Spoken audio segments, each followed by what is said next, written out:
Hello बच्चों, चलो आज अकबर और बीरबल की एक कहानी सुनते हैं। कहानी का शीर्षक है चोर की दाढ़ी में तिनका। तो चलो कहानी सुनते हैं। बादशाह अकबर बीरबल से अक्सर अजीब अजीब सवाल तो पूछते ही थे, लेकिन एक दिन उन्होंने बीरबल को ही छकाने की एक तरकीब खोज निकाली। उन्होंने अपनी बेशकीमती अंगूठी छिपाकर एक सरदार को दे दी और उससे बात छुपाकर रखने के लिए कहा। जब बीरबल उनके पास गए तो बादशाह ने कहा, आज हमारी अंगूठी खो गई है। सुबह तो वह हमारे पास ही थी। शौच जाते वक्त मैंने उतार कर रख दी और जब वापस लौटा तो देखा कि अंगूठी गायब है। बीरबल चुपचाप सुनते रहे।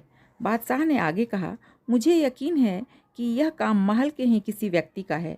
बाहरी आदमी ऐसी हिम्मत नहीं कर सकता। मैंने सुन रखा है कि तुम ज्योतिष शास्त्र को बखूबी जानते हो और इसलिए यह सब तुम्हें बता दिया। अब तुम सोच समझकर चोर का पता लगाओ। बीरबल ने उस जगह का पता पूछा जहां उन्होंने शौच के जाने के पहले अंगूठी रखी थी। शाह अकबर ने एक अलमारी की ओर इशारा किया।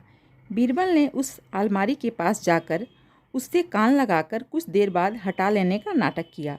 देखने से यह लगता था जैसे वह कोई बात सुनने की कोशिश कर रहे हों। कुछ देर बाद बीरबल ने बादशाह की तरफ देखकर कहा, अलमारी साफ बताती है कि जिसके पास अंगूठी है उसकी दाढ़ी में तिनका है।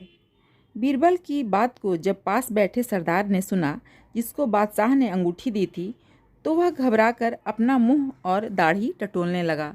बीरबल पहले से ही चौकन्ने थे। उस सरदार की हरकत उनसे छिपी नहीं रह सकी। फिर फौरन ही बीरबल ने उस सरदार को पकड़कर बादशाह के सामने पेश किया और कहा, जहाँ पनाह, आपकी अंगूठी के चोर यही हैं।